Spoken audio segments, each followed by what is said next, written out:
The Jake Asman Show will begin shortly. Thanks to all these great Patreon members who help support the show. Get your super chats ready. Jake will be here in just a moment. If you love the New York Jets, this is the place to be.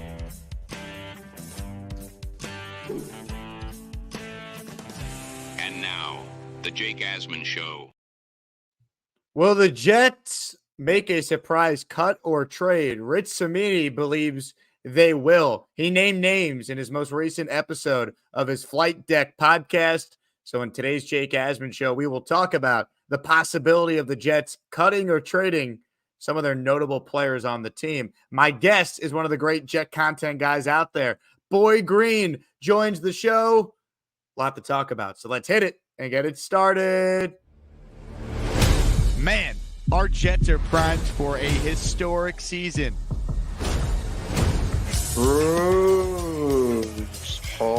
Jets fans are a great lot, and they want this so badly. We just need to give them a reason to believe, and I think we will. We bleed Jets green each and every day. This is not the same old Jets. We have Garrett Wilson. Let's go.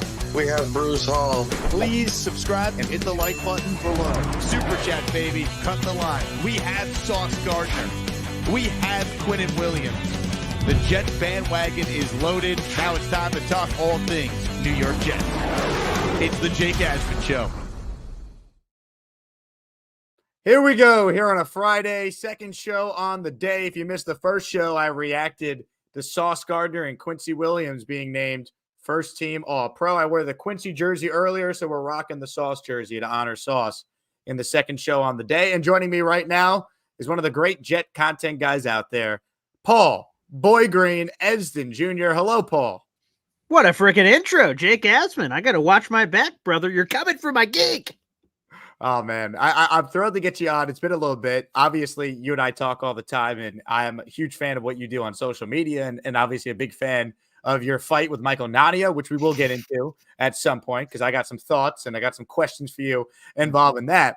But before we talk about Cimini's report, and I actually pulled the audio so Jet fans can hear specifically what he said during his podcast, what's your reaction to the news of the day that for the second straight year, Sauce Gardner is a first-team All-Pro? And for the first time in his career, Quincy Williams, who wasn't good enough for the Pro Bowl, by the way, is a first-team All-Pro at linebacker. Yeah, I tweeted it out. What the ultimate FU, pal? It's the Pro Bowl, right? Quincy's a seventh alternate. What a friggin' joke. A seventh alternate to the Pro Bowl, which is a popularity contest. And we love it when our Jets make it. Sauce, Quinnen, both making it. But that's the biggest FU there is because All-Pro, there's no question. It's of the highest mark in terms of, these players and what they represent.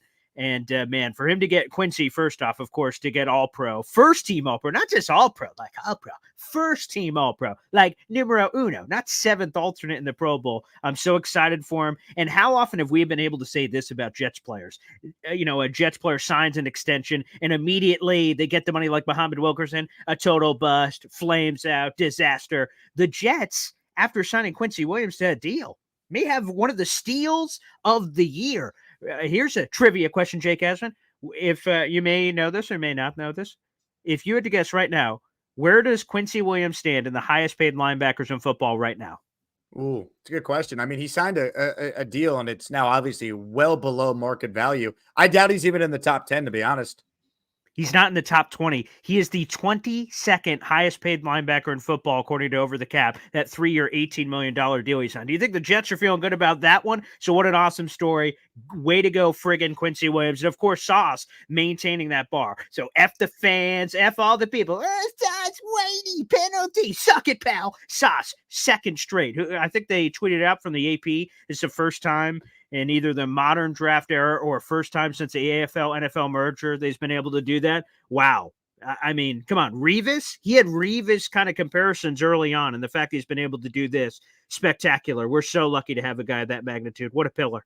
Yeah, and I'll say this too for Sauce because I was all about, hey, let's see him do it back-to-back years. Right. Let's not compare him to Revis right away, but you now can because he's the best corner in the NFL, I believe, since prime Darrelle Revis, and it's a testament to him that he became just the third player in the history of that position to not have an interception and still be first team All-Pro because of the fact no one throws his way. Revis and Nnamdi Asomugha were the other two players that accomplished that. I mean, he's done something no one's done, be first team All-Pro at that position back-to-back years to start a career. So Sauce is on his way, if he stays healthy, God willing, knock on wood, to being a Hall of Fame player. And I'll say this now, Sauce Gardner should never play for another team. The last Jet player to wear number 1 should be Sauce Gardner. Darrelle Revis left the Jets, went to Tampa, went to New England. We know what happened there. Darrelle Revis, that's the learning lesson for Woody Johnson and this ownership group. Sauce Gardner should be a career Jet. Quick question: where's Tariq Woolen?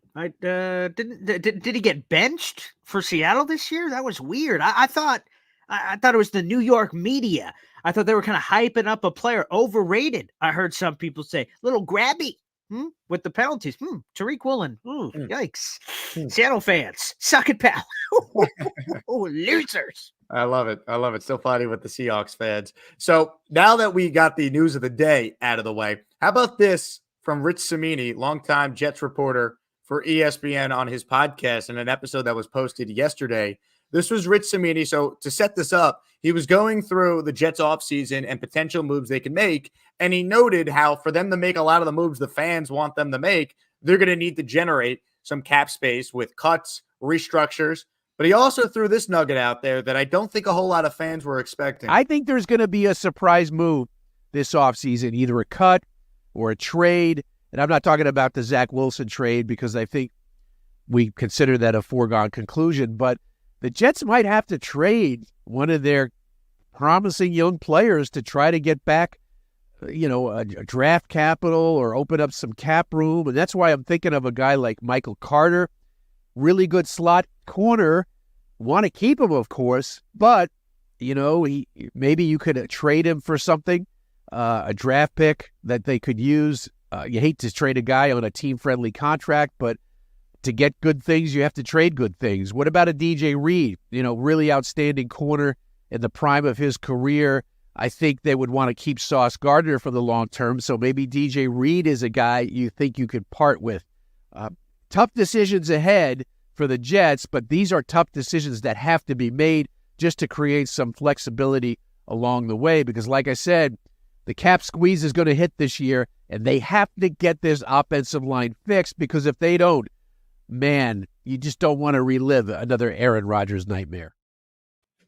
He's absolutely right about the last part, but I do not want, under any circumstance, the Jets to trade away DJ Reed or Michael Carter. When he said those names, I was shocked. I would be surprised. I think there could be a surprise, like maybe it's JFM, for example, and we could get into that.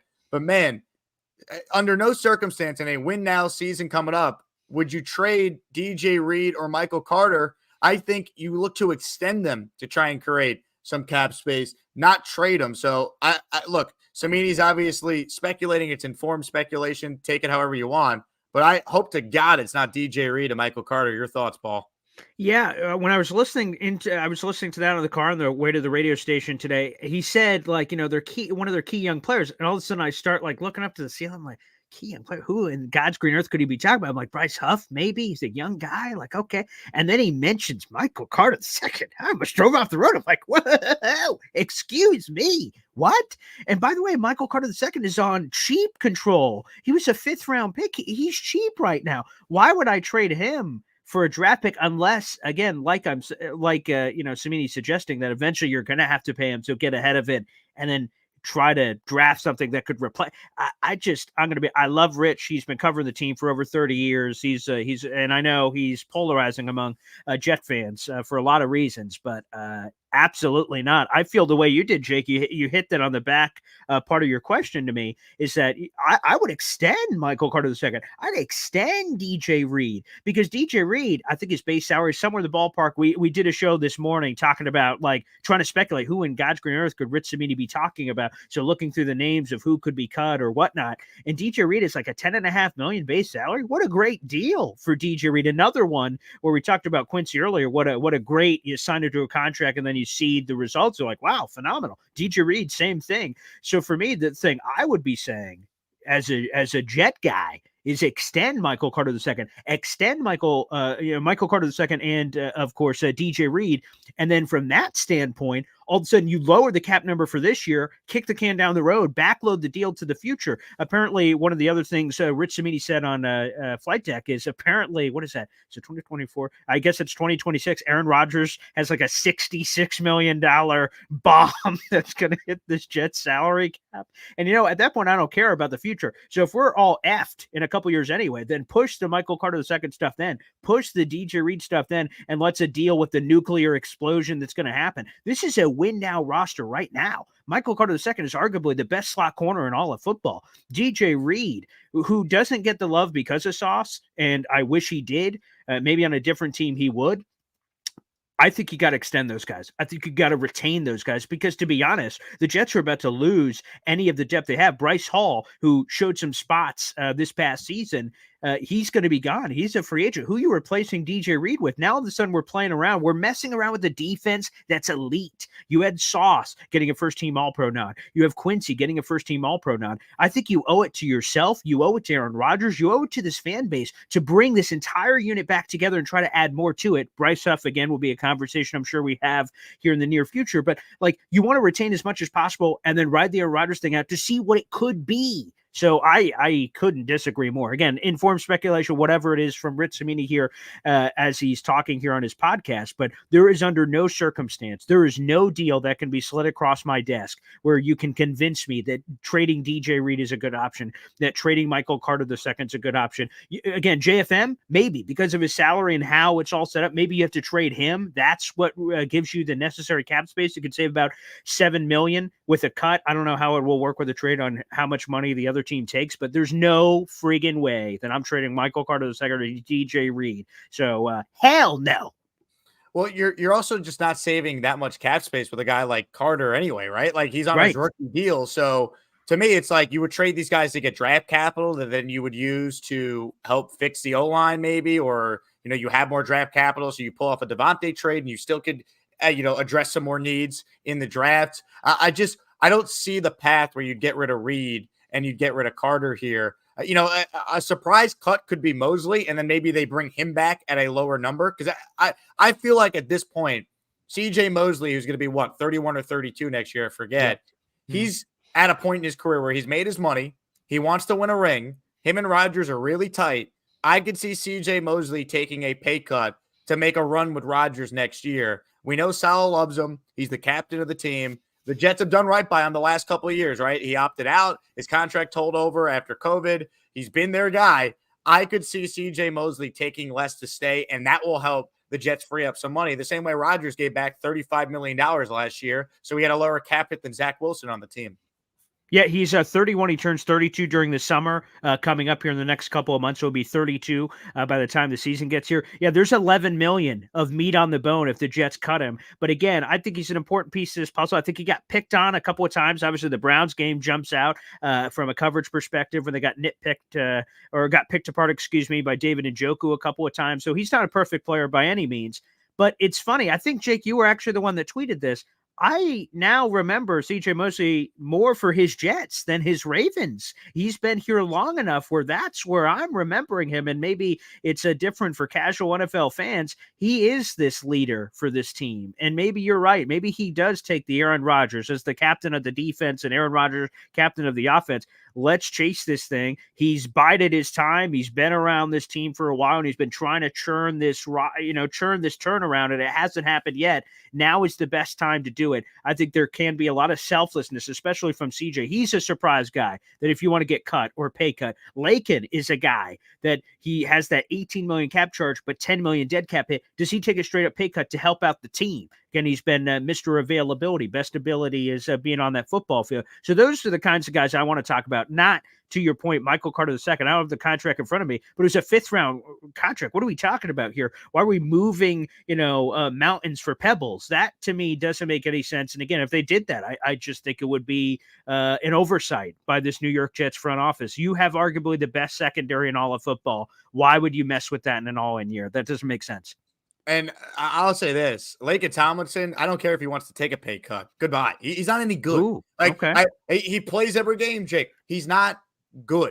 they could find a replacement level player that is better than Laken Tomlinson. Jake Hansen, who filled in at right guard, I thought at times actually played better than Laken did. So I'm out on Laken. He's a nice guy. I respect the fact that he actually goes out there and does his job and plays, but he doesn't do his job well. So we could find better than Laken Tomlinson. No, thank you.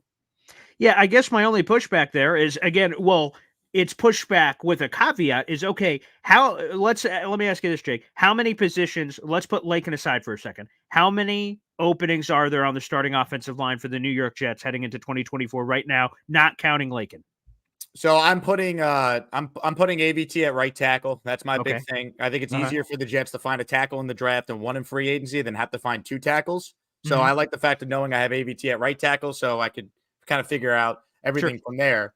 And I have AVT and I have Tippmann. That's it. Okay. I got two starters locked in. I think the Jets need three starters. I think they might keep Laken and do your thing. Ask him to take a pay cut. He might do it because he realizes there's no starting job available for him. But they should look to do better than Laken Tomlinson. He should at least have to compete for his job this summer and not be handed it. And to your point, like if you move on from Laken, like I said, there is the $10 million dead cap hit, but is $8 million enough to go find a suitable guard? I think some would make the argument there is, that you can. So again, that's the point. To me, I'm like, one less hole. That's the thing. If I'm looking at it, what does Robert Sabert say? From a global perspective, that's what I'm trying to do with this offensive line. A global perspective of seeing it. I think Makai's gone or back on a 1-year prove-it deal. He gets the same thing for the rest of the league, and he's competition depth, like a David. I think he's gone after he blasted Keith Carter on Instagram. Well, that's true. That's true. Although Bryce Hall blasted Keith Carter, is he going? Probably not. Yeah, but Bryce Hall's good at football. That's the difference. Yeah, I guess that does. We talk about the longer the leash for talent and longer the leash for other things. Perhaps that's ultimately the situation there. To me, I feel like if you it's kind of similar to Connor McGovern in my mind. That like Connor he's never been the best center in the world. He's never been the worst. But if he had solid guys around him, his play was better. So if guys were around Laken and they were better, I feel like his play would thus increase. But again, I get it. If you just decide to move on from him and use the $8 million in change in savings to go just straight up replace him, I would totally understand. But again, there's just a lot of things relatively speaking. I think they need a wide receiver 2, maybe a wide receiver 3. I think they're going to have to add another tight end to the room. They needed an RB2 behind Bryce Hall, someone proven, and Izzy's the rotational guy. Maybe Aaron Jones is that guy. And then I think you need a couple of starters and some depth on the offensive line. It depends within the Jets realm what they believe they can accomplish in a handful of months. It's not impossible. Rich Cimini brought up on his podcast the offensive line change from Super Bowl year of Patrick Mahomes getting pistol whipped by the Tampa Bay Buccaneers defense to the next year of finding 2 great finds in the draft. There's Creed Humphrey and Trey Smith, and then also bringing in Orlando Pace and Joe Tooney. So you've made significant free agent investments, plus they got lucky in the draft, and that completely flipped the offensive line in a single offseason. So it's not impossible. It's not impossible. Yeah, and for the Jets, they don't really even need to have a great O-line. We don't need the 09 Jets O-line. Believe me, I'll take it. But if they could go from the worst O-line in the league or one of the worst to just average, even slightly below average, with Rodgers and necessary weapons they either have in place and they add with this defense, that's enough to at least be a playoff team next year. Like, I know everyone's down in the dumps right now, and I get it, but this team is not that far away with the right moves. Like, they're automatically better if Aaron's back, but for them to take the next step, it can be done. It's on Joe Douglas now GMing, if you will, for his job to make the right moves. Yeah, the one thing that, and again, Rich Cimini, he didn't say this outright, but he said it's possible that, like, Carter Warren has shown a lot of chutzpah in the last couple of games of the year. Maybe the Jets see him and go, hey, there's our right tackle. He said that's not like he's reporting. He's saying maybe the Jets say that. To me, I think what Carter Warren showed me is there's your swing tackle. He is the upgrade over Max Mitchell, and he's the guy that is your 6th man off the bench with the offensive line. I'm comfortable with that, but they need to make sure that they have a 5. But I do think, to your point, Aaron Rodgers, high tide is going to rise all boats. With his play, the offensive line does not have to be 2009. But if it's respectable, paired with the defense and Bryce Hall and all these playmakers, I think the Jets can make this dramatic leap right into the playoff picture, the AFC East picture, and all the like. So that's the key. And finding the path to that creatively will be important. Free agency, draft, trade. They got to flip over every rock to finish out this offensive line. Let's talk about Bryce Huff, because obviously, his contract situation can potentially create cap space, or if they can't find a number that works, they could lose him. You had a great conversation yesterday on your channel with former NFL GM Randy Mueller, who's outstanding at what he does. Really, really good job breaking down this stuff for The Athletic. And, watching that interview you did with him, he had some interesting things to say about Bryce Huff. So what were your thoughts? Kind of surmise what he said, and what were your big takeaways after hearing a former GM talk about the situation? Yeah, I'm going to pair up our interviews together if I can. I believe you spoke to him in the October range, if I have that correct. And one clip that stood out to me when you talked to him was the number he said, which almost made you spit out whatever you were drinking, when he said somewhere in the ballpark, Bryce Huff could command 22 or 23 million was the number I remember per year. And I'm like, me and you had the same reaction. The same liquid was probably, sprayed across our computers as that happened. I'm like, whoa, mama, that is crazy money, which ends up that may ultimately be the franchise tag number. Again, we're still waiting for that official number, but it should project to be around 22, 23 million that he believes he could have commanded on a multi-year deal. It seems like Randy, this time when I spoke to him yesterday, which is, second week of January here, he backed off on that a little bit. He kind of put him in that 17, 18, 19 million range per year, which is a slight bump over what Carl Lawson got from the Jets a couple years ago. And they're kind of interesting evals because Carl Lawson never had a double-digit sack season when the Jets dipped their toe in that water. There was a lot of analytic stuff, a lot of pressure rate stuff, things of that nature. So a natural bump in, progress as years pass. That Carl Lawson deal was like, what was that, 2021, something like that, maybe? Yeah, 21, 22, 23. Yeah, so it was 2021 when he signed the 3-year deal for $45 million. So the market increasing makes sense that basically they're similar players from that analytical perspective on Bryce Huff. So kind of what I gathered from Randy was that the money bumped up a little bit from what it would be for Carl Lawson, but a little less than what he told you from October. So the numbers, things kind of changed as the months went by. But boy, I'm feeling less certain. Like for me, heading into this offseason, my take was this: if you're the Jets, there's no debate. You have to franchise tag Bryce Huff. There is no way, and this is my opinion, that there is no way you could let him hit the open market, let him walk, and then you get a comp pick next year. How does that help you now? You're a win now team. You need him now. But after hearing Randy and talking about the money and the rules in the NFL, that I knew this going in, but hearing him just kind of reiterated that if you place a franchise tag, you owe Bryce Huff 22, 23 million, no matter what, from the moment you place that tag on him until you figure out either keep him on that tag, you sign it to a long-term deal, or you trade him. That money you owe him, which kind of puts you up against it while that's going on. And then Rich on his podcast was very colorful, saying he would be surprised, and I'll tweet that out later, the clip, but he would be surprised if the Jets franchise tag Bryce Huff. And I'm like, wow. And the more I just hear like a guy like Cimini, who's covered it for 30 years, and Randy Mueller used to do this and make those decisions, the more I'm changing my opinion. Like, oh my God, they're really going to let this dude either hit the open market or try to sign him to a long-term deal. But it behooves Bryce Huff to at least test the market to see what you're worth.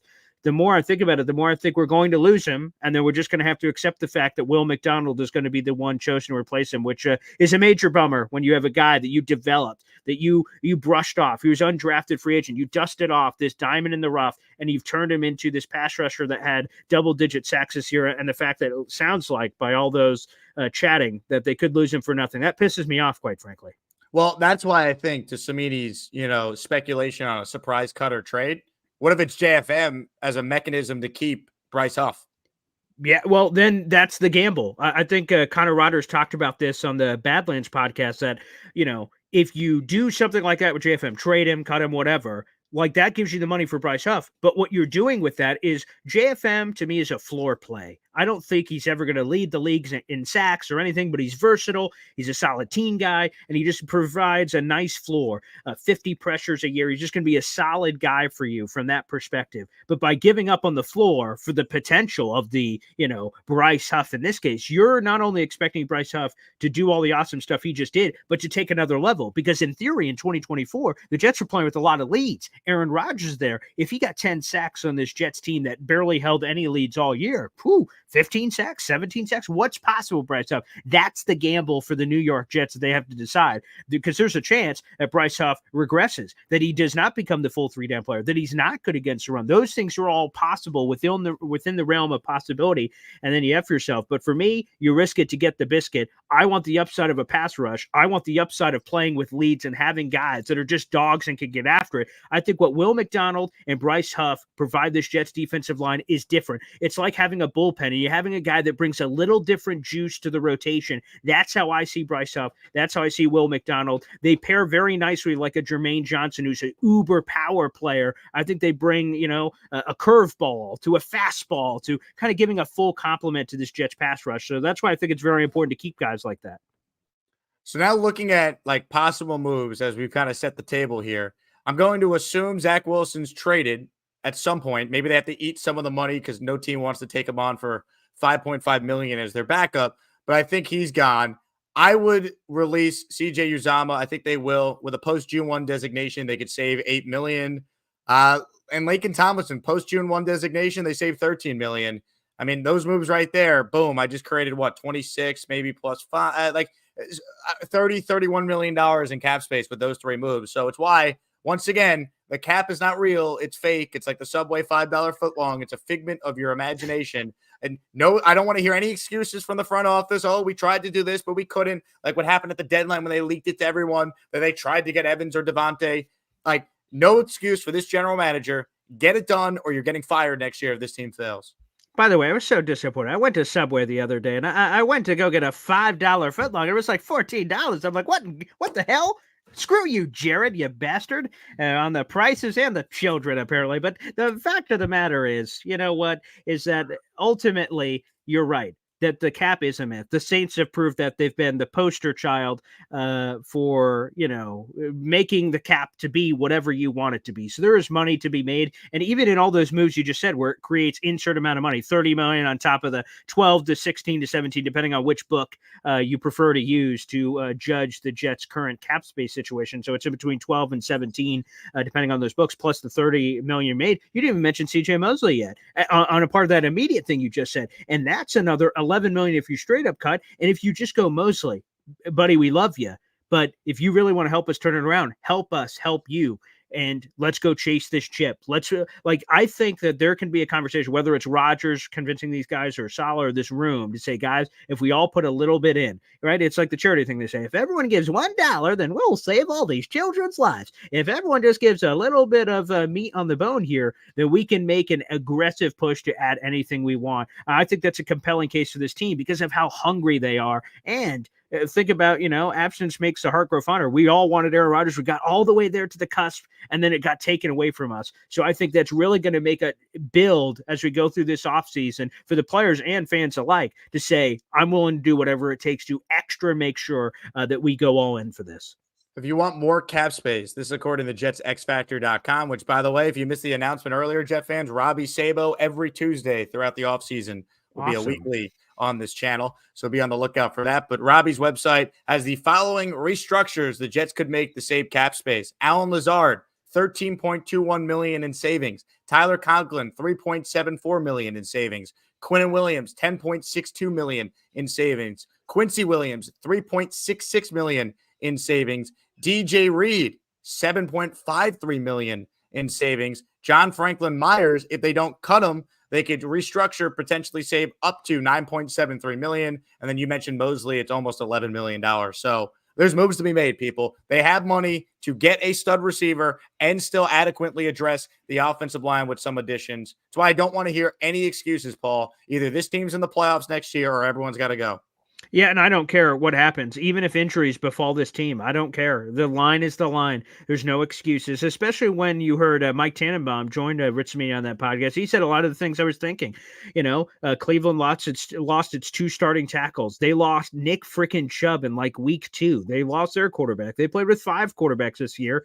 A little bit of an asterisk because they played some random guy in week 18, Jeff Driscoll. But the point is that they went through adversity and they overcame it. Jets go through, well, boo-hoo, whine for us. Hell no. It's been 13 friggin' years since the New York Jets are in the playoffs. The line is the line, and the Jets need to reach it, and if they don't, heads roll. And again, I think probably, I guess you can't say with 100% certainty, but I think Aaron Rodgers is back no matter what with a brand new regime because he just seems so hell-bent on chasing it. But again, you got to pretend like this year is the only year, and 2025 doesn't exist. This year, right now, is the year to chase. It's all all in and be as aggressive as possible. So the injury excuses, man, money's a little tight. Woody, if you paid all this, you might as well go even further. And he's proven that throughout his ownership that he's willing to, throw down the bag when necessary. So I hope that, again, no expense is too much here, that no expenses were withheld in this aggressive pursuit this offseason. No doubt. I mean, it's now or never. And even if Rodgers comes back and plays 2 more years, you never know what he's going to look like 2 years from now. I think he's going to be very good still next year, but you got to operate like, hey, maybe this is his one last great year he could give you. So just obviously increasing the urgency for the Jets. We'll continue the conversation with Boy Green. If you have a super chat for Paul, submit it and we will read it immediately. We're going to take some calls as well on the Gusbuster Umbrella Hotline. Folks, gusbuster.com, get yourself an umbrella, use the promo code Jake, and get yourself that 20% discount. Before we get to your calls and super chats, let's pause because we got a big weekend ahead. So let's talk about Underdog Fantasy. Do you want to make money making picks on NFL games? Then you have to try Underdog Fantasy, the easiest place to play fantasy sports. It's also the fastest growing fantasy app in the industry. With Underdog Fantasy's Pick'em game, you pick between 2 to 5 players and select whether they'll go higher or lower on one of their stacks. You can win up to 20 times your money in a single game. What I love about Underdog is how easy it is to use their app and website. You can also pick between players on your other favorite sports like baseball, basketball, and hockey. Visit UnderdogFantasy.com or find them in the App Store. And don't forget to register with my promo code ASMAN. That's ASMAN to get your first deposit doubled up to $100. That's promo code ASMAN at UnderdogFantasy.com. Must be 18 plus and present in a state where Underdog operates. Terms apply. Concerned with your play? Call 1-800-522-4700 or visit ncpgambling.org. Underdog picks. You see them on the screen. I put this one together for the Texans-Browns matchup tomorrow. First playoff game of the 2024 calendar year.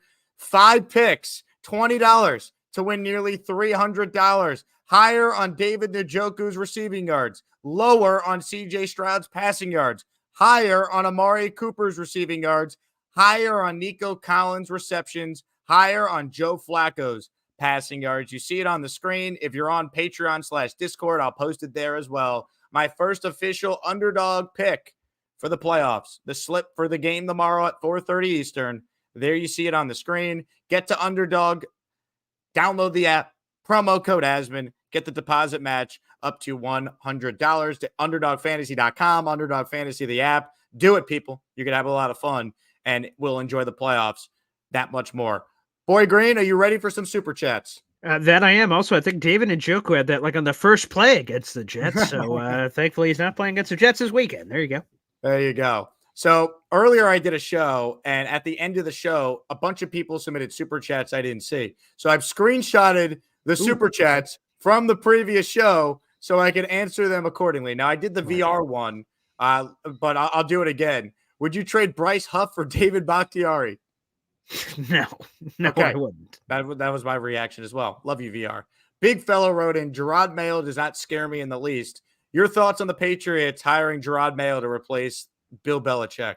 When Bill Belichick walked out the door, I celebrated because, of course, the Jets were the one that puts the boot to the cheeks on that one. And then number 2, Gerard Mayo is an unproven assistant with the Patriots. So it's been there the entire time. He was drafted in that same draft, unfortunately, as Vernon Gholston. He was there with the Patriots forever, then became an assistant and was there. I'd much rather the Patriots grab Gerard Mayo than Mike Vrabel, who's a proven coach, a coach of the year 2 years ago, had the Titans within a game of the Super Bowl. Sign me up for Gerard Mayo because the Patriots, I saw someone say this about Saban, but I'll say about the Patriots. Get ready for the Cheez-It Bowl, you bastards. Yeah, you're about to join the rest of us, suckers, on what it's like to be in the NFL. I love it. Well, here's the thing, too, right? I was worried Mike Vrabel might go there or they do something and get this great coach. All the Belichick disciples have not been good. The most successful coach from the Belichick coaching tree record-wise is Bill O'Brien. Think about that. Wow. Bill O'Brien, who was very average as a head coach and was a huge failure as a general manager, which is why he was on the unemployment line. Trust me, I covered him for 5 years doing radio every day in Houston. So you look at Gerard Mayo, he might be good, he might not, but they had Mike Vrabel, and Mike Vrabel is not their guy. So I'm happy about that. So I'm with you, big fella. Gerard Mayo does not scare me. And then the other super chat from Darth Crypto. I got Copper John's beard butter, and I love it. Love that, Paul. You have a astounding beard. I'm going to send you on behalf of Copper John's some of their beard oils and beard products for you to lather that beard with. All right. Nice. I need it. I need it, brother. Send that over, and we're gonna get that out on social, baby. I got oils. I got soaps. I'm going to send it your way. Tyson, the founder of Copper John's, is a diehard Jet fan. He's a fan of yours, so I'm going to send you some Copper John's. Thanks, Tyson. You're the best, brother. There we go. All right. Let's get back to your comments. And if anyone wants in on the Gusbuster Umbrella Hotline, I believe I pinned the link. If I didn't, that's on me. I have the link pinned. So if you want to talk to Paul, you certainly can. Let's get to some comments here. Rick writes in, he's a channel member, so we read his first. There's no way they're paying Mosley $21 million. He's the surprise cut, post June 1st, then resigns for a reasonable contract. Yeah, I think we talked about that scenario as something that I could definitely see happening. Yeah, I'm going to be honest. I don't even see the point in cutting him because, can't we just renegotiate? Can't we, enough where CJ looks at us? Although there's always the Fletcher Cox, right? The Eagles cut him. They let him hang out there, and then they figured out and brought him back. So it is possible to do exactly what you're saying, Rick. I hope they just kind of figure it out because here's my worry, Jake, and I know you've seen it a million times. We don't know where Belichick's landing. But Belichick has had a thing for Mosley forever. Wherever he goes, he may try to finally bring C.J. Mosley back after all those press conferences. Oh, C.J. Mosley, love that guy. Love him for the Jets. He's phenomenal. So I'd rather him not steal away C.J. Mosley. But, yeah, maybe you just do straight up cut him and then figure it out after. Either way, I'd like Mosley back on a reasonable deal. The Hip writes in, Rodgers last year in Green Bay was terrible. This is how you know people just don't know ball, when they expose themselves like this. He played with a broken thumb, and he still threw, what was it? I think it was 24 touchdowns, 12 picks, which would be the best season a Jet quarterback's had since Fitz.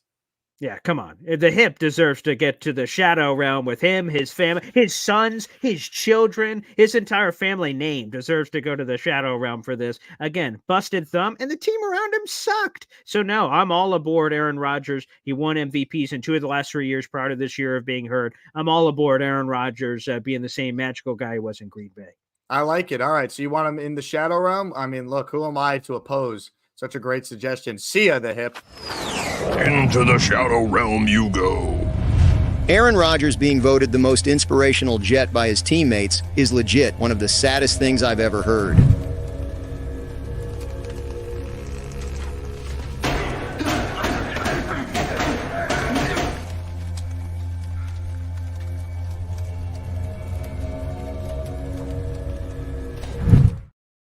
Dan Graziano, that bastard. What a bum, Paul. Bomb. So I'm going to need your help with this one. So Ace Based is watching on your channel because we're doing a simulcast right now. Yes. Yeah. And he wrote, stop pushing your products on me, Jake Assman. So Ace Based, I'm going to send you to the realm, but I'm going to need Paul to actually put you in there for 5 minutes there. So you know what? This comment actually annoys me even more than the realm. So here's what we're going to do instead. Ooh, okay. We are going to send this clown to Stupid Town. F you. F you. F you too.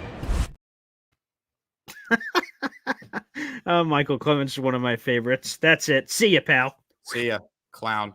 All right, keep rolling here. This one's from Morgan, who writes in, who is a realistic target at receiver in free agency? Obviously, O-line should be number one priority, but we need to beef up the wide receiver room. Are T. Higgins and Devontae Adams realistic? I'd be shocked. I think Devontae is certainly realistic. We got to see what the Raiders do at coach. T. Higgins, if he hits the market, is realistic. We got to find out which receivers are actually available, right? Everyone's like, Mike Evans. Well, Mike Evans has been a career buck. He had another 1,000-yard season. Tampa Bay is playing a playoff game on Monday night. They might win. Are they really going to let Mike Evans go? I don't know if I buy that. And even if they don't win, are they really going to let Mike Evans go? And how about Michael Pittman? Are the Colts, who get Anthony Richardson back, going to let their number one target leave? I don't know. So let's see who actually makes free agency first, and then you'll get a better idea on what the move will be. Again, you said it, Jake. The franchise tag is always a boner buzzkill when we're dreaming of, ooh, this guy could come, this guy could come. Randy Mueller on the show, former NFL general manager, said he does not believe Devontae Adams is worth the first, which signed the Jets up because that's where we could get really creative with mid-round pick combinations potentially to bring him in. I'll throw a name out there. Calvin Ridley is the one that I've not heard often thrown in the franchise tag category. He's 29 years of age, really talented, and doesn't really have the wear and tear that the age signifies because, again, the gambling thing before he came back. He'd be a really interesting guy in the open market where you got to assume whatever guy you bring in, the Aaron Rodgers factor raises that player up even higher. So a Calvin Ridley could be an interesting one that actually gets there to the open market. Yep, no doubt about that. Let's keep rolling here. MC writes, and I'll say it again, Carter Warren's a player. Watch his base against the rush. Very good. Run blocking was not great, but none of them were good. Yeah, I think, again, to me, if I had to pencil it in right now, I put him in as our sixth man. He would be my swing tackle heading in. He had the versatility to play both left and right side. He played both this season, depending on wherever the Jets needed him. Again, as an outright starter, I feel like that may put us in the Max Mitchell train that we did a little bit last year, where he stepped in and then didn't have some of those moments. So him as your sixth man, I feel very good. If he's one of the starting tackles to start the season, I feel less good about it. Yeah, Max Mitchell, I don't know if he's on the team next year. So I think Carter Warren slides into that, that depth type of role. Yeah, exactly. I feel the same way. Again, I like Max Mitchell. I love the story because how often have Jets fourth-round picks immediately stepped in and have been starters? And again, a series of unfortunate events had to happen before ultimately he could get in there. Max Mitchell, week 1 against the Baltimore Ravens, I was at that game. To kind of set all that up, he needed a lot of injuries to happen. And he wasn't god-awful, but he wasn't an all-pro. We kind of went, oh, okay, we found something here. But I think we did overrate him. Lots still to get into with Paul Boy Green Esden Jr. What's the backstory, by the way, how you got the name Boy Green? Is it just because you're such a huge Jets fan? Yeah, so Jake, it's cool that we kind of share, and I don't know if all the content creators are this way. Probably not. We're radio guys. That's where we got a lot of our bones, to whether it's what we do still currently today or what have you, being a sports talk radio host. I was an intern in Syracuse, New York, for a radio gig, and I was told when I got brought in as a free intern, hey, everyone gets a nickname. That's just the way it goes. And on top of that, whatever this nickname we give you, you have for the rest of your life, and it's not your choice. And I'm like, Jesus, these people are going to know me for like a month and determine the rest of my life with this name. And Boy Green was one of 2 nicknames that they were considering giving me. The other one was Elroy because of the Jetsons. And I said, oh, God, please no. Because then I would have had to explain, Jake Aswood's like, we have Paul Elroy Esden. What is that, his middle name? No. That's because of the Jetsons. Get it? And they'd be like, yeah, that's stupid. So he actually said, that's one I thought of, but I didn't want it. And he said, Boy Green. And at first I thought it was stupid. I'm like, Boy Green, what am I, a lame superhero? What am I, Robin's sidekick? What the hell happened here? But eventually I just embraced it. And then fans got kind of crazy about it. So it's really, taking it on a life of its own. So I got that radio nickname for all my crazy Jet fandom, always wearing Jets every day at the radio station, and it's stuck ever since. So I've had it for like the last decade or so. Love that. That is a great backstory. All right, so now we need a backstory to how something like this came about.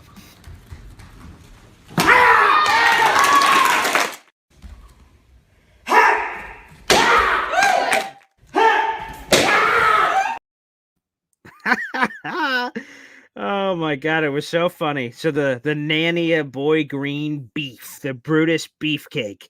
So Nania tweets out eye emojis and an exploding head, and it had to have been on the trade deadline or something. And he was getting a lot of shit immediately, including for me, like what a dick move to try. Because like the only reason you're doing that is for engagement farming and like something's about to happen that I have some inkling on. He deletes it because obviously he must feel the same way in which I just said, where he said, I'm sorry, that's a shtick I do. And I called him out for it, saying that's fucking lame as shit. Clown behavior, whatever I said. That's kind of lame to do that. Like, if you're doing it above a Schefter thing, right? Ooh, Jets are interested in Tyreek Hill, that one trade. I quote tweeted that going, what the? Oh, jeez. And I was like losing my crap that was happening. But I quote tweeted it. It's not like I pretended I had sources or something. So that pissed me off, and I tweeted it out, just fired it off out there. And all of a sudden, a beef started. And then Nanny started calling me out for crap. And I'm like, hey, by the way, pal, Jets X Factor must be a Boy Green supporter. Here's 12 articles that use my tweets that you said are all bullshit. I'm like, who's the idiot now? Guess what? Jets X Factor isn't using my tweets anymore. Wonder what happened there, Nania. But anywho, the point is that he started doing that. I said, how can I get back at him? After dunking on him for that, getting a little bit of energy, I'm like, you know what would be funny? If I just randomly, I wonder, did I ever tweet these out? Because Jake, when we started out in Twitter land, we didn't have many followers, right? At least I could speak for myself. I had like 1,200 followers when I first started out. I was there forever, for years. And way back then, I thought it was cool to tweet out my Taekwondo videos that no one gave a shit about back then. I was a nobody. But I'm like, oh, it'd be fun. Hey, look what I did at my testing this weekend. Boop, boop, boop, boop. And I said, when Nanny and this thing happened, I said, I wonder if those are still out there. Let me go. Twitter search @BoyGreen25 Taekwondo videos. And then a horde of them popped out. I'm like, oh, this is going to be phenomenal. I'm going to tweet out these videos, not tagging anyone. Allow everybody else to interpret as they will, but I'll drop in Bruce Lee quotes. I'll drop in martial arts quotes, and I would just put it out there, like almost like a shot across the bow. But only you'll know, if you're part of the party. So I started sending out a few, and people started losing their shit about it. And I just sent out a few more. And then I got a text from Cotter Hughes and everybody. I'm like, oh, okay, this worked. Phenomenal. And so it's just hilarious. So wanted to find, after dunking on Nanny, I wanted to find a fun, creative way to kind of give them a little, hey, buddy, come on over here. Here's where I am. Here's the line in the sand. I'm right here, pal. Awesome. Right here. Yeah. Have you and Nania spoken to one another since all this went down? Is there going to be any, relationship men that could come at some point this offseason? Well, Jake, you're apparently the doctor in that realm because, the Revis thing where you had Revis and Klecko and you had these guys in the show and I tweet out the right clip and then it starts going crazy and people going after each other. And then you brought everyone together. You reach out to Revis, Klecko, come here. You're like Dr. Phil, and hopefully you start getting paid more, Jake. And you brought everybody together, and it made us all feel good because going to the Hall of Fame felt a little weird, little heebie-jeebies with the beef. We're like, this is supposed to be a moment of celebration, Jake. When we did the content creator special with Jets Media, one of the best moment of the year or whatever that you said was us all gathering at the Hall of Fame because that was the height of our powers. That was the height of the belief. That was the height of this is a friggin' tailgate party. And you hosted an amazing party with Matt O'Leary and everybody. And it was just, guys, we know what's about to happen. This season's going to be kick ass. Drink on, brothers. And we just rallied around that moment. So, to be honest, that was super cool. So you bring people together. I'm going to be honest. So after everything happens and then Nani all of a sudden goes silent, don't blame him. He goes silent for a while. People said, to your same point, like, oh man, can you ever fix it? Can you ever get back together? I'm like, you know what? I do a daily show. I'll extend an olive branch. I'll DM them. They're like, hey man, you want to have an episode together? Same kind of thing we're doing here where I'm streaming my show, you're streaming your show. We could kind of put it all together. Ignored. I'm like, all right, fuck you then, pal. Wow. I don't care. So I sent out the missive. I said, hey man, let's let's have a show together. Let's kind of, this is Jets Twitter land. We're all having a good time. Let's do something. And then he ignored it. So I'm like, all right, blow me, pal. That's fine with me as far as I'm concerned. So Jake, instead of getting together, which apparently is not going to happen, how about this? How about you set up a celebrity octagon and we have a bunch of Jets media personalities and let's see. I'm tough Twitter guy. Let's step into the octagon and see, and let's have a fun charity thing. We'll pick your charity of choice, Jake, and we could step in there for some mixed martial arts, some a little taekwondo, boxing, kickboxing, whatever's available. I don't know what Nania is training in. I'm waiting for that Rocky montage video for that pretzel stick bastard, but whatever. Get ready and let's go. Into the taekwondo! You gosh darn go! You do nothing that isn't clown behavior. Stop crying because I unfollowed you and do something original for once.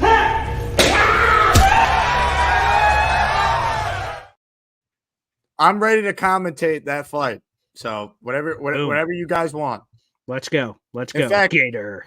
Joining us right now to call in to respond to you is Michael Nania. Oh, I've been waiting for this. Okay, Michael, where are we? I'm just kidding. No, I don't. I was like, wow, it's kind of like, because to be honest, I've been on Jerry Springer lately. One of my fiance's family members came by, and every morning I woke up, they stayed at the house, and they were watching Jerry Springer, and I'm like, wow, I haven't seen that in forever. So I've been watching it when I brush my teeth. I'm watching some Jerry Springer, and then two people will be going, and Jerry's like, well, why don't we bring them out right now? And you're like, what? They're here? Like the Jim Ross. Oh, God, the special guest.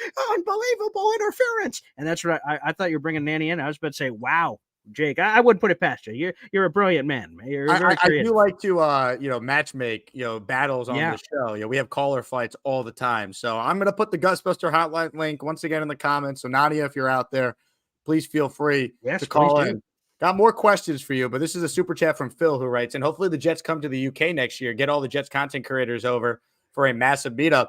There is a chance of this happening. We learned yesterday that of the 4 teams that are playing an international game as the quote-unquote home team, 2 of them the Jets have on the schedule next year, Minnesota and Jacksonville. I could 1,000%, Paul, seeing the Jets having a London game next year, because think about it. They were the only team in the AFC East this past year that did not have an international game, and we know the Jets have more road games than home games next year. So I could see it. Your thoughts? Yeah, when I saw the news, I always immediately look to see if there's any connections between the Jets and those teams. That is the Jaguars and Vikings. So those are both on the road. And I'm going to be honest. Hopefully the Jets come is what Phil M kind of super chats here.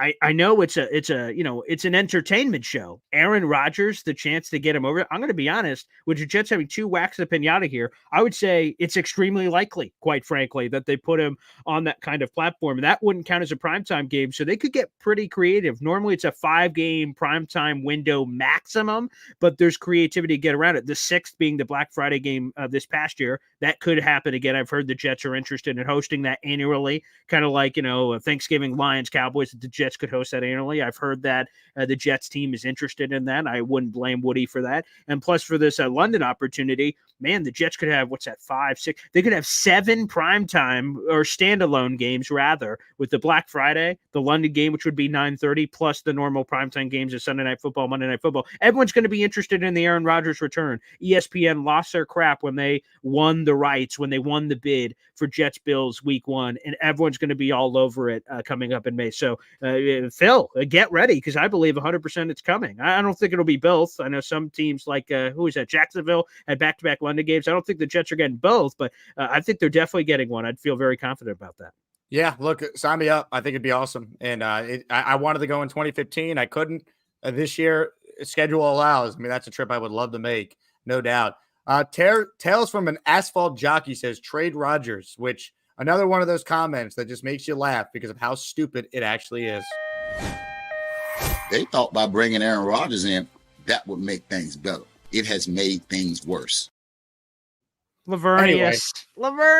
I heard him say that. I love Lavernius, but that he's lost a few tacos from his combo meal since he's retired. That's sad. That's sad. More of your calls right now, or actually our first call. Zach Miller, you're up first. What do you got for us, Zach? Oh, hi, Jake. I've been watching you guys for a little bit. Probably since I'm kind of newer to this ordeal. Obviously, I haven't done this before. It's kind of fun. I'm actually a big fan of, obviously, the Jets. I've been a fan since maybe around before the Mark Sanchez era.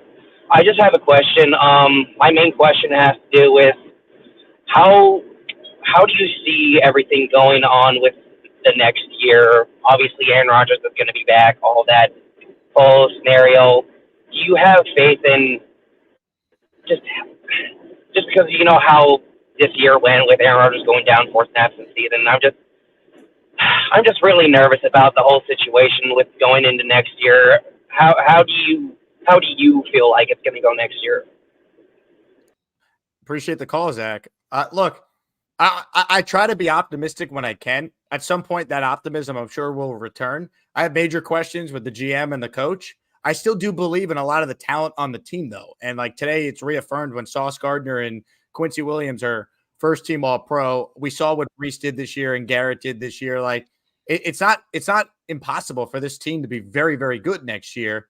They got to make the right moves first. Like I can't really answer how I feel about next year until I see what they do in the offseason to get ready for next year. Jake is too pragmatic. For me, it all returned last night. The Jets had a 1 Jets drive where, the first half of the episode is the Jets beating the Patriots, which again has a little extra flavor now with Belichick being out. But the other half of the episode was looking ahead and a few, exclusive one-on-one exit interviews with several of the players talking about next year. And Garrett talking about, getting ready to buckle up, and the same expectations we had last year are coming back and everything. And it fired me up. And I made that little, him running out with the American flag and throwing the Sunday Night Football music under. As soon as I heard that, oh yeah, I'm back in, baby. The Jets are friggin' checking off all the bucket list. Again, there's a lot to do. You've mentioned a lot of it, Jake. And, has Joe Douglas or Robert Saleh proven that they're the right combination to get the missing pieces? We'll see. I think pressure makes diamonds, and the pressure is obvious. Joe Douglas even said it at his presser, like, we have to win. My record sucks. Paraphrasing a little bit, but my record stinks, and I know that, and it has to be better, and he knows it's do or die. And when people know it's do or die, they get desperate, and they do desperate things. They're willing to make trades and do things that they may not normally do, whether that's trade up in the first round, although we've seen that a few times from Douglas, Jermaine Johnson, Elijah Vera-Tucker, and others. Maybe gets aggressive and trades up for Marvin Harrison Jr., maybe gets freaky, maybe it's for one of those offensive tackles if they start slipping. So I think they are just going to say, who gives like Joe Douglas is normally pragmatic, like you were just saying, Jake. You're very, particular, meticulous. I need to see this for happening. 2025 doesn't exist to Joe Douglas anymore. So I think the picks in the future, hell, I'm not going to be here potentially anyway. Let's go and be a little aggressive. Again, I don't want to be too reckless, but within reason, you have to push all your chips in the middle of the table. And I'm fired up for next year already. I wish the season started tomorrow, to be honest with you, because I'm ready to go. But I think there's going to be a very, very lot of big moves this offseason for the Jets in every facet of free agency, draft, trade. I think they're going all in, and that's going to be exciting. JJ's up next. Hello, JJ. Goodbye, JJ. Andy from LA. That would have been great. You gotta be ready to make a play or have better internet. Hold on, JJ's returned. JJ, I see you. Hello. I was cleaning up my apartment and I had the phone off. Sorry, guys. Is this the first time Paul Boy is called in or has been on as a guest? No, Boy Green's been on the channel before. Yeah, sure. Oh, okay. Yeah. All right, nice. Anyways, so real quick, when it comes to the draft this year, I don't want to hear we draft the best player available because that's a load of BS.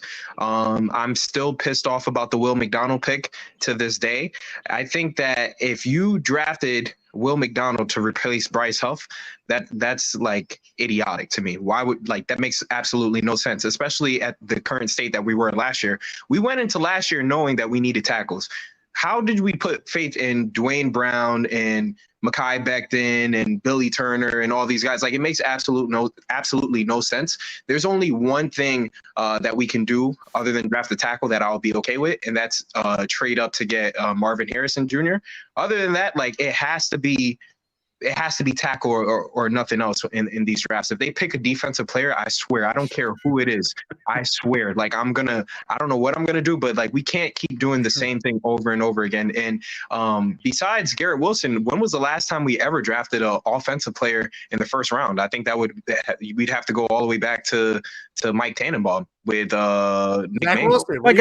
Or Elijah Vera-Tucker. Probably skill players, what you're talking about, though. No, yeah, skill player, especially because the last time I remember us getting somebody I remember we had, what was that guy's name from Ohio State, the wide receiver that ended up doing nothing? Smith. Yeah, he was a second rounder. Yeah, Devin Smith, that was the second round player. Yeah, so see, we don't get skill players in the first round, and besides Mekhi Becton and Elijah Vera-Tucker, we haven't got offensive players in the first round since 2000 whatever. So we got to stop doing. That's a good point. Well, yeah, 100%, JJ. Because if you remember when they took Garrett, it was the first time they took a receiver in the first round since Santana Moss, I believe. So that's right, 2001. Yep. So okay. It's been a while, and obviously, pick 10, I think, is a lineman or a receiver. I don't think there's any other option. I'm curious. Good call, JJ. I'm 100% with you. Where do you stand, Paul, with the Brock Bowers conversation? Because I do not want the Jets to be the team to take a tight end at 10. I don't care how generational he is. They said that about Kyle Pitts, and now it's Arthur Smith didn't know how to use him. Okay, the Jets have Nathaniel Hackett. So once Rodgers is gone, you use the top 10 pick on a tight end, and I have no faith in this staff being able to utilize the guy. So I don't know if you disagree with me or have a differing opinion, but I really don't want Bowers at 10. What are your thoughts? Yeah, Joe Douglas was straight up asked during his 19 minutes of media availability, you took Will McDonald and you could have taken an offensive lineman, you could have taken a wide receiver, you could have taken something more immediate. And then Joe just said, yeah, no, that's a fair criticism. That's true. And then blah, blah, blah, blah, blah. And then at the end, but we're best player available kind of team. And we're not going to have foundational changes to our draft strategy or anything like that. So when you hear that and you think the Jets have the 10th overall pick, and sure, there's a chance Kyle Pitts style Brock Bowers goes 4th overall or something. But man, I just have a weird feeling he's on the board. And if Joe Douglas is his best player available, and again, I haven't fully dove into the draft yet. We're doing that on a week-to-week basis and getting more familiar now that we're in the offseason. But from the draft, quote-unquote, experts, they use that word that you eye-rolled about with generational and all this other stuff with Bowers, that he's a weapon. Offensive weapon is how he's been described to me. A pass catcher that don't like worry about the label. If you're trying to get Aaron Rodgers like a weapon, and a wide receiver, a guy that can catch a ball, you have to get Brock Bowers. That's what people keep telling me. And again, I'm a little afraid because the Jamal Adams draft, you'll remember this, Jake, there was a lot of whispers about O.J. Howard should have been the pick for the Jets, and we saw what happened with him. And there's been other first-rounders that have failed, and there's been some that have been successful in terms of tight end, whether you have Vernon Davises or T.J. Hawkinsons or Noah Fant and Kyle Pitts, and there's been just a lot, Evan Ingrams of the world. There's been a lot that have had varying levels of success. I just feel like, man, the 10th overall pick is a very valuable commodity. To use that on a position where you have Conklin, you have Ruckert, and you have the needs you do on the offensive line, I would have to know what the free agency plan is, quite frankly, to feel any level of comfortable with it. What did you do on the offensive line? If you did nothing and take Brock Bowers, that's just negligence. That's wow, it's really putting Aaron Rodgers in a position that doesn't seem very fair to maximize his potential. So right now, I'm not sold on Brock Bowers. I had my good guy, Dom C. He screams to the high heavens for him. Maybe eventually he'll convince me. But at this point, again, that's what I'm a little afraid of BPA-wise. Joe Douglas reiterating it, and the fact that everyone views apparently Bowers in this light, that could be the perfect combination on draft night to have him end up a Jet. He could say best player available. He ain't going to operate that way in a must-win season. So. No way. I hope so. Andy from LA, you're up next. So we're going to wrap up the show here shortly. I got one more thing I need to ask Paul about because we are all let's be honest, we're all dying to get to the bottom of it. Andy, what do you got for us? Hey, what's up, guys? Love both you guys. Jake, I've called once before, and Paul, I've seen your stuff. But I want to talk about social media's impact, especially in the last few weeks. I look on Reddit, the Jets Reddit, which used to be fun to go to, but not anymore. I hate seeing posts that say, Bryce Hall like this Devontae Adams like that. I remember a time where I didn't have to, watch and eye all these people liking. And then, no offense to you guys, but you go right on a live and start reacting on tweets and likes. And I think that's a problem for the culture. It affects us as fans. I'm the most positive Jets fan in the world, okay? Sadly, and I live in LA, I got no Jet fans around me. So I'm by myself here. I'm on an island. So I rely on, us. And I'm just sick and tired of the negativity of this fan base. We need more positive, reactions. I go on the Reddit and I put in the positive Jets fan has entered the chat, because we need that. So I think that Saleh, there's no reason we should fire him because we need some longevity. I'm going to give you guys some stats to back this up, okay? Joe Walton, do you guys remember Joe Walton maybe before your time? Yes, yeah. Let me just make sure I get this correct. So in 1983, they went 7-9. Then in 1984, they went 7-9. But then in 1985, in that season, my dad had told me that they wanted his head. They wanted to remove him. And the owner said, no, we're going to give him one more year. And they went 11-5 and they lost in the playoffs. So I feel like we just as a fan base have to, I'm tired of let's fire a coach after a year and then 2 years. And then all these other coaches are out there. We're not going to get them. We have to stay strong at least one more year. Well, that's what they're doing though. But here's the thing, Andy.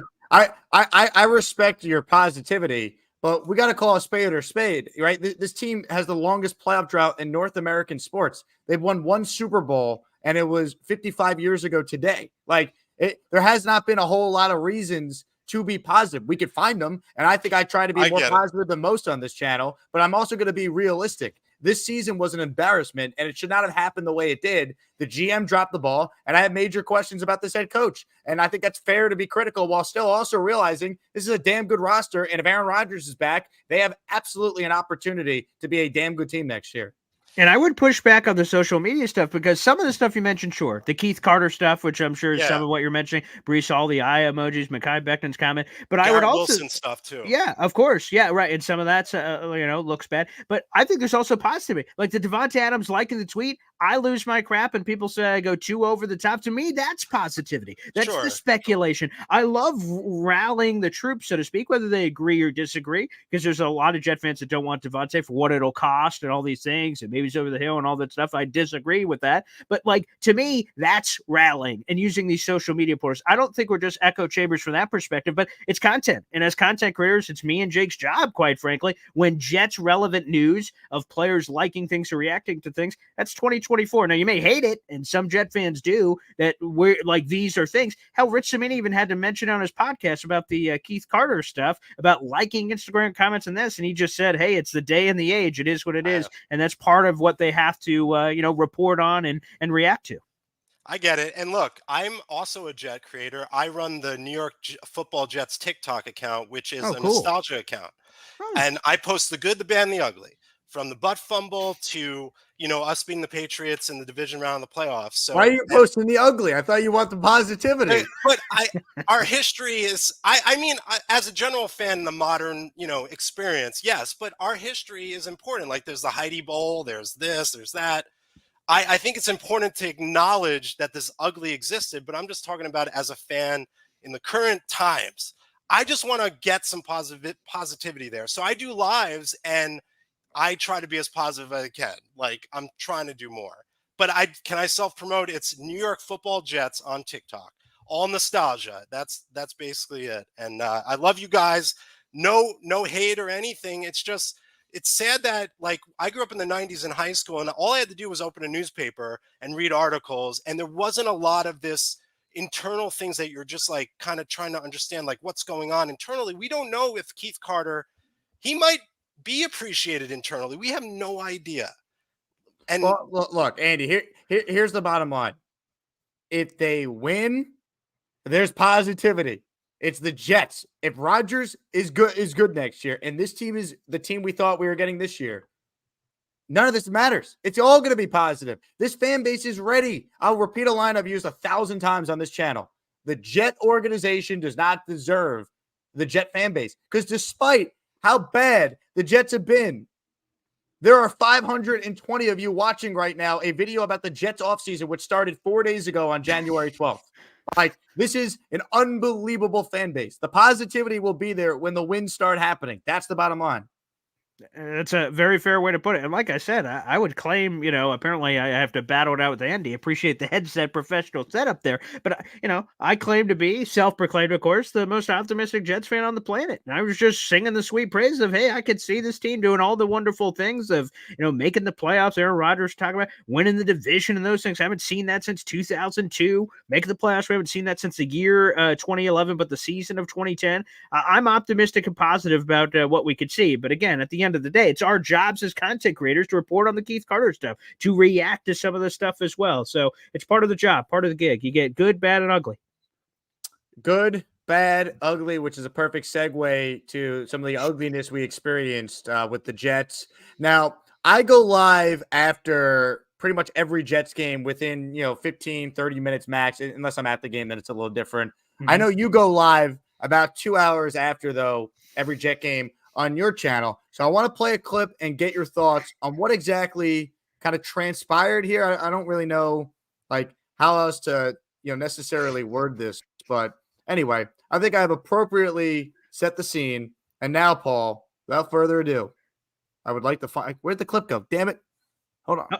Oh, all good things come to those who wait. So, okay. I got it. Here it is. Okay. All right. Okay. I'm going to play the clip, and I need your take. So we're going to get into all of it here. Again, my name is Paul Eston Jr., a.k.a. Boy Green. I'm the New York Jets digital reporter for Heavy.com. We come 2 hours after every final whistle here for the postgame show. And I'm going to be honest. The only good thing that happened to me late tonight, early this morning, was making sweet, passionate love to my fiance, which I did. after the article was written and that kind of stuff. That's the only good thing that happened. Not great. Terrible. So, do you make sweet and passionate love to your fiance? Yes, I do, and I'll be honest. After every game, though, or no. And here's the thing. So I've never told this story before. So this is a Jake Asman exclusive. In the middle of the Jets-Bills game, Week 1. Okay, my fiance. I don't know if I should be saying this, but we're already here. My fiance, that cat is purring. If you pick up my drift at halftime, and she's like, "Come on, Aaron Rodgers was hurt. Like, let's let me increase the mood." And I'm like, "Honey, the Jets are coming back to win this game. I'm gonna have to punt on that." And she's like, "Excuse me, this?" She gave the full court press, and I'm like, "Honey, come on, freaking Jets game on. What are we talking about here?" So I punted, okay, and then so it never happened. She ends up going to bed. Jets come back and win. I'm freaking out. Chargers game, right? So again, it goes horribly wrong, but I was so amped up for the game. I'm like, "Oh yeah, baby, this is it. This is the key stretch for the Jets, Chargers, Raiders. Yeah, this is phenomenal." End of the game, I get like the foot tap, the little ankle out. She's like, "It's go time." Okay. After that Jets Chargers game, I got energy to burn, and we go in the bedroom, and I made sweet, passionate love. We did. I had to do the some of the interviews, the article. I'm like, "All right, baby, here we go. Slap hands together. We're going in."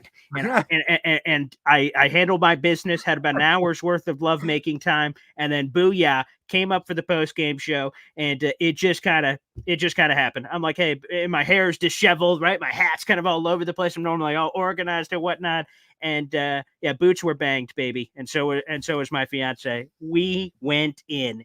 And it was, and I want to make this clear, right? Because some of the clip has gotten a little play here. That at the end of the clip, I want to make sure that the bad and terrible part was certainly not the lovemaking experience. That was certainly the Jets' performance against the Chargers. The lovemaking from my fiance was spot on lovemaking. That was some lone wolf howling at the moon kind of action. Phenomenal. Yeah. A+ performance. I just want you to know. When I tuned into your show and heard you say that, I like fell off my bed laughing. Like it was like it was so out of nowhere. Yeah. like I had to play it on the show the next day because I'm like, this is hilarious. And I couldn't believe it. Because again, what I think, and Jake, I don't know if you do this on your show, but I'm just an open book, man. As things happen, I just say them. I have a filter for radio, right? Radio, there's words we can't say and things, directions we can't go down. But here on the YouTube digital world, I'm a straight shooter. Things happen. I'm like, whoa, mama, here we go. And I think that's what a lot of people appreciate on these YouTube channels is that, especially like your Patreon, right? And you have these subscribers and members to your channel, everything, and they want to get a little bit closer to Jake Asman. Apparently not as close as me and my fiance got, but perhaps that close. I don't know if that's an extra membership level, perhaps. A wink. There you go. I want some royalty checks on that. But the fact of the matter is people want to get close to us. They find us interesting or entertaining. They want to learn more about our story or get closer and kind of, become friendlier. So you know what? What I try to do is just have no filter on YouTube. I have filter on radio because that's my job and I have to be. But on YouTube, just no filter and just let it all out. And just here we are. And I let it all out on my fiance apparently that night. Yeah. That is great. And actually, Aaron Rodgers just called in with a message for you. Hey, congrats on the sex. Oh my God. I can't believe what a season this has been, man. What a season this has been. What a year. Yeah, this is now, wow. Wow. Do you have time for one last call? Yeah, of course. Yeah, whatever you All want, right. man. Yeah. Here we go. We'll wrap up the show with Michael Nania, who has called in. Michael? Hi, Jake. Hey, Paul. Look, I'm really not interested in fighting you in the octagon. When I saw your mad skills in the dojo, I kind of peed a little in my shorts. Besides, I'm actually a Patriots fan now and will be covering that horrible team, so I'm expecting to be quite busy. So I'm Into the Taekwondo! You gosh darn go! I changed my profile pic to a Patriots logo as a joke, and now Twitter is not allowing me to change my profile pic back. So it appears So good. I thought that was him. I'm like, holy shit, that is Michael. I've never done an interview with him, so I don't know. But I was like, holy shit, that kind of looks like the guy. I think it's hard to tell without the Patriot logo whether or not that was a real guy or not. But I was like, holy shit, there he is. Phenomenal. Unbelievable. I still get tweets about that. They're like, that's the greatest, Twitter beef. There was a best moment of the year. So like, I can't believe, the things that just happen. Again, I tell you that filter listing on YouTube, filter listing on social media. Oh, it's amazing. I freaking love Jets Twitter, man. We're one of a kind. What a year. What a year. Let's see. This super chat, I got 2 left and then we're done. Yes, of course. Wrote in Zach Wilson surprise. I don't remember what this was in reference to, but he maybe the cut, because the cut surprised, maybe the video. I just don't, maybe, but I'll just say Hennessy Heisman, and I love that guy. I don't think they cut him because, again, it just doesn't make sense. If you cut him, you get an $11 million dead cap hit, and sure, you can split it, but I guess if you have no choice, I just don't see him on the roster next year. It's the same thing I think we probably said after that Week 16 Jaguars game that was 2 years ago where he gets replaced by Chris Streveler, and you're like, there's no way he can come back after the rain of boos that came down. I just think there's no way. Even as the developmental guy, there's just no way that they could sell it in my mind. So you have to try to trade him. And from what I understand, Randy Mueller believes there will be a market for him. And I don't care what it is. And I want to make that clear. If it's a 2045 7th round pick or whatever pick, that's inconsequential. The draft pick's cool, whatever, sure, throw it in the pile. It's the money. But to your point, Jake, and Rich mentioned this on the podcast too, if the Jets traded him as is, they'd save $5.5 million. That's if the other team takes on the price, the car as is from the lot. If they don't, and the Jets have to eat some of that, they eat into some of the savings they would have. So we'll have to see if under any circumstances they're able to move him. But yeah, I don't see a cut. I think they will be able to move him for something, even if it's not a lot. Yep, I'm right there with you. Last one from Cathay, by the way, BTW, aka Andy from LA, who called in earlier. Right? He writes, "Hey, thanks for the banter, guys, on the call. The positive Jet fan, Andy from LA. Andy, good call, man. Look, if you want some positivity, join my Patreon, man. We have a lot of great content in there. You join the Discord, and there's a lot of positive Jet fans in there, besides Alan, who's not. But everyone else, I would say for the most part, leans positive. So check that out, Andy. Appreciate your support. Paul, I want you to plug all the great work you do. I know you're streaming on your channel right now, but to my audience who maybe is catching you for the first time or maybe hasn't actually sat down and heard you in an extended format like this, where can people find you? And apparently that's it. JJ hits him up. Paul, it's Paul. Is that your name? Green Boy? Is this your first time on the show? I'm like, no, it's not. So Jake, apparently you have to have me on more to introduce me to the JJs of the world, all these wonderful Patreon subscribers. But yeah, I mean, I do a daily show, so you guys could check that out. It's every morning. It's before the Jake Asman show, so feel free. And you can kind of keep the Jets content creator train rolling. That's 7:30 every morning.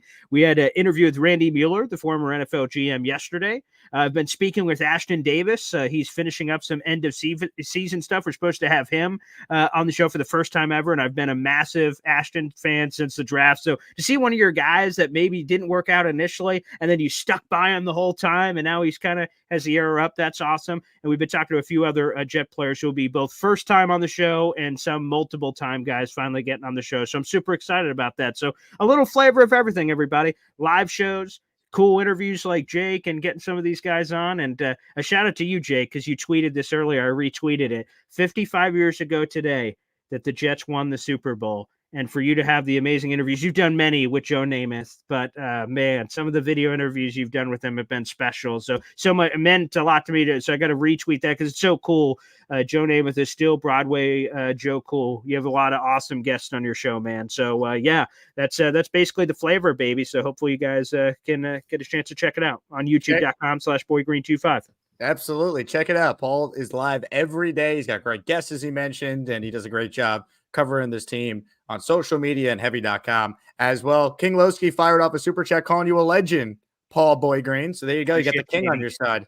Boom. Love it. That's what I'm talking about, baby. Oh, man. That's going to do it for us. I hope everyone has a wonderful, wonderful weekend. I'll probably have a live show at least Saturday or Sunday, maybe both, depending on my schedule. So be on the lookout for that. Check out the show earlier if you want more content. The calls were great on the first show today, talking about Sauce and Quincy being named first team All-Pro. Thanks again to everyone who's tuned in this week. Obviously, it's the off season, so if you want bonus content and to keep the Jets conversation rolling away from YouTube, sign up for my Patreon. It's patreon.com YouTube.com/Jake Asman Show. For Boy Green, my name is Jake Asman saying, wait a second, do we have, more Boy Green perhaps?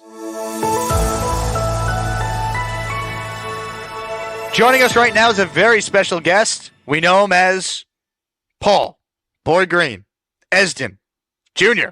What's up, man? Jake gosh darn Asman, baby. What is up, Jakey? What's up, man? Good Lord have mercy. Oh, God. Pop.